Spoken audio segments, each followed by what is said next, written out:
Hey everybody, Rob Maurer here, and today is kind of a Giga day. We have news from Gigafactory Shanghai, Gigafactory Texas, Gigafactory New York, and then we'll talk a little bit more about Lucid ahead of their live stream unveil of the Lucid Air tonight, and of course the stock, which we can start out with. Tesla stock on the day today finishing up 11% to $366.28 on the back of a rising macro environment. The Nasdaq for the day up 2.7%.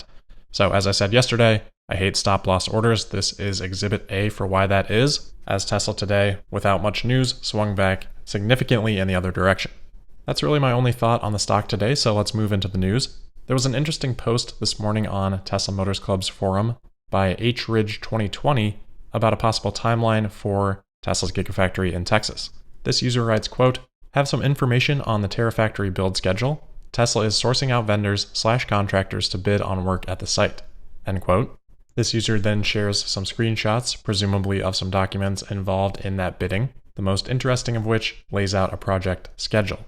In that project schedule, they note a first substantial completion date of May 1st, 2021. According to the American Institute of Architects, substantial completion is, quote, "the stage in the progress of the work when the work or designated portion thereof is sufficiently complete in accordance with the contract documents so that the owner can occupy or utilize the work for its intended use." End quote. The schedule also notes that the first dry-in would happen on December 30th, 2020. First dry-in just means that everything is sort of sealed up with the building shell so that interior work can commence without having to be exposed to the elements. And then in a separate page here that is also included, there's a more detailed schedule noting that in September, they'll be doing things like underground electrical, mechanical, plumbing, etc. October would be fencing, porta potties, waste removal, metals recycling, recycling removal, and then November would be architectural interiors, which based on the dry-in date, I assume would be non-weather sensitive interior stuff. So obviously take this for what it's worth. It is just a forum post, but the documents to me look like they would be pretty legitimate. I don't think there's a ton of reason to doubt it. I think for those of us that follow closely, this would be pretty much in line with our expectations. This would be going from breaking ground to possibly production ready in under a year, which we know Tesla is targeting based on their work at Gigafactory Shanghai originally and now with Gigafactory Berlin as well. Speaking of Shanghai, Tesla continues to make rapid progress at the Gigafactory there. The Global Times earlier this week reported that Tesla has completed the main section of Phase 2, which is for the Model Y, and they write, quote, "At present, interior decoration and electromechanical testing are being carried out and are expected to be completed on schedule in October and November." End quote. I'm not exactly sure what interior decoration needs to be carried out and completed. I'm guessing that's probably something that's lost in translation, probably more equivalent to interior design, meaning functional interior design.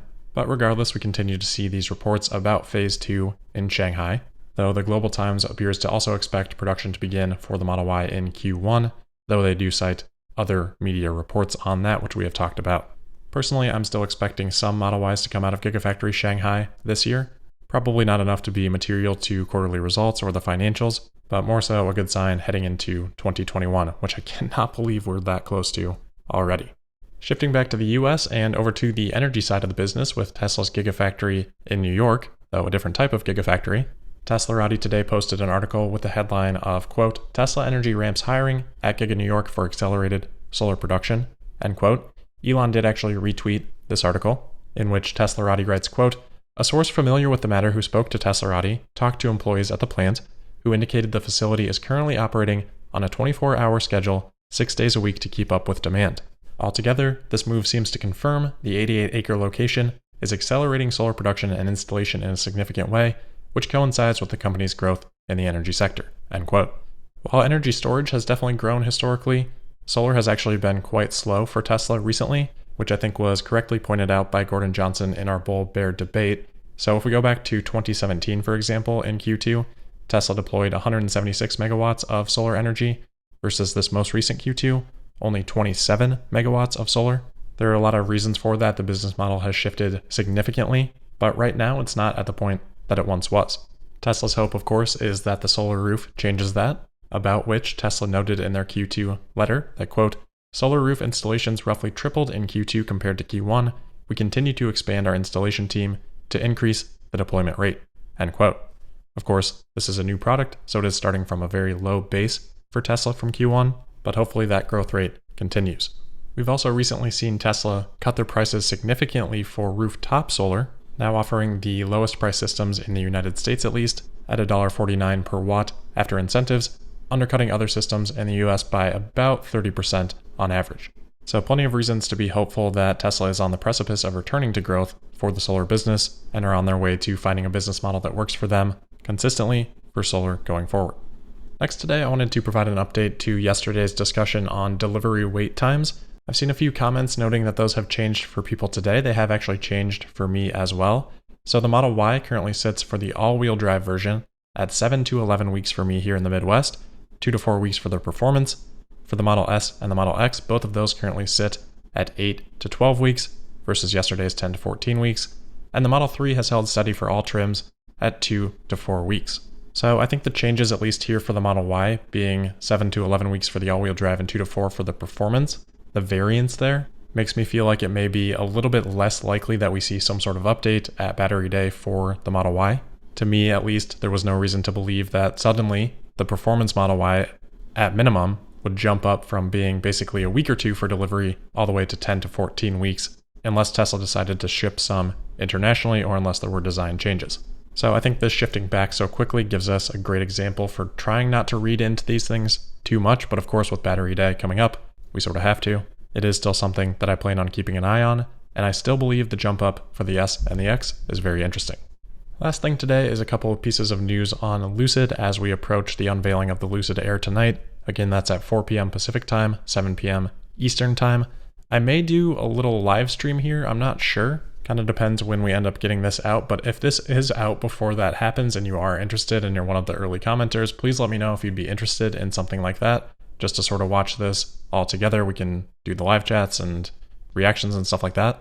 But Lucid CEO Peter Rawlinson was on Fox Business Today. Remember, Peter was formerly with Tesla, worked on designing the Model S. Anyway, the anchor asked if he was concerned about Tesla's stock dropping, which is kind of a weird question. But he said, no, not at all. Quote, the valuation of Tesla reflects the preeminent position of the company, that it's got the world's leading EV technology, and I think the rise in value of that company this year that we've seen has reflected the market's recognition that not only are they ahead of the traditional OEs, of the traditional car companies, and the Germans in particular, but that gap is growing, not closing, end quote.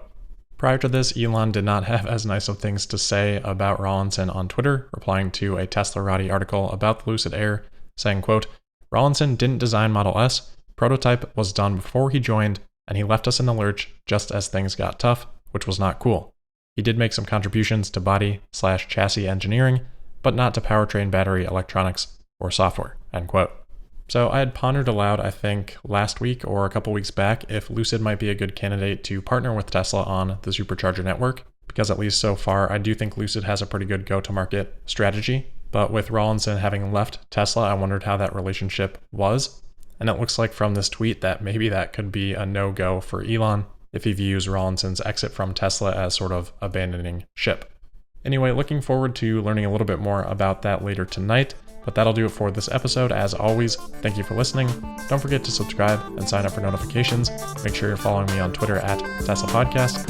And I'll see you next time. Thank you.